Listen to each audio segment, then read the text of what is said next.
Toastmaster, fellow Toastmasters, and welcome guests. I was raised in Detroit, Michigan. There are 5 things Detroit has taught me over the years.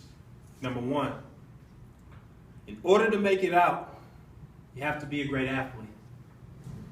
So I dedicated my life to running.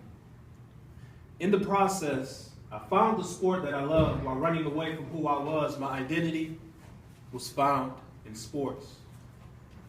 Number 2, in order to be a man, you have to sleep around like you're homeless, making your bed with as many women as you can. Number 3, the city is a zoo.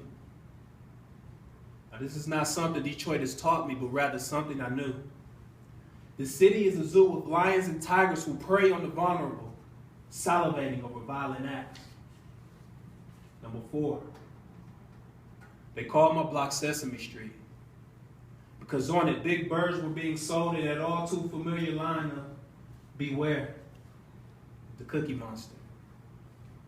Number 5, you have to fight to prove your manhood, even if it meant picking on those who were smaller and weaker than you.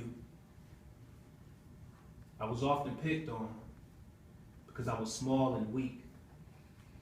I was bullied. In grade school, I was called names. The type of names that will cause my self-worth to depreciate. They didn't appreciate beauty, and neither did I.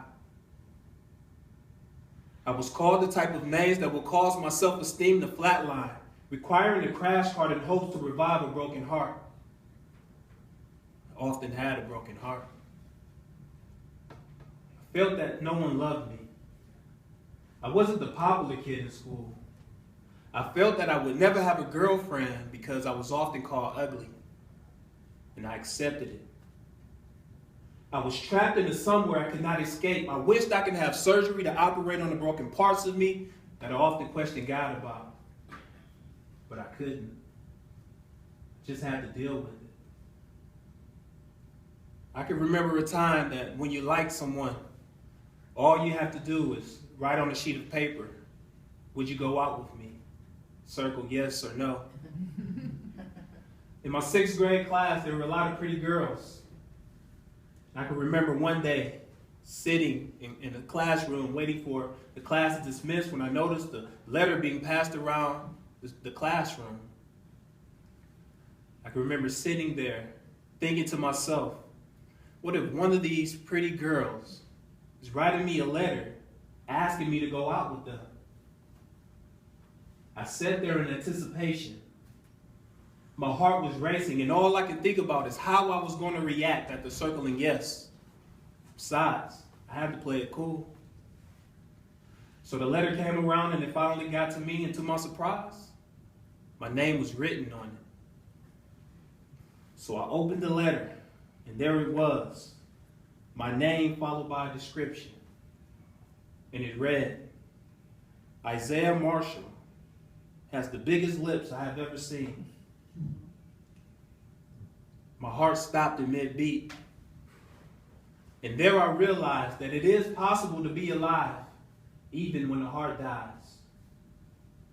So I heard the nickname, Lips.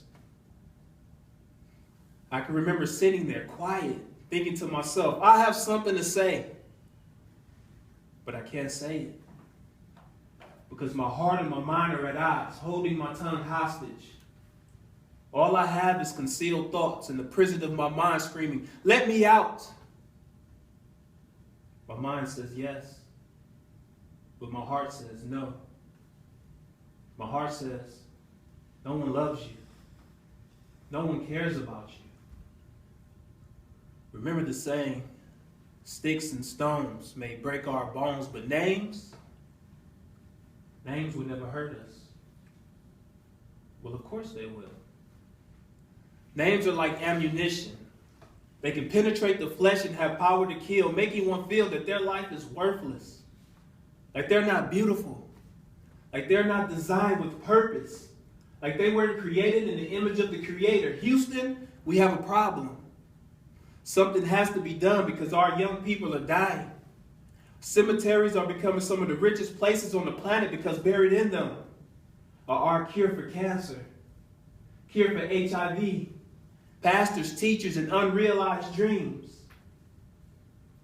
According to the American Association of Sociology, suicide remains among the leading causes of death among teenagers, growing 50% over the last 3 decades. But why?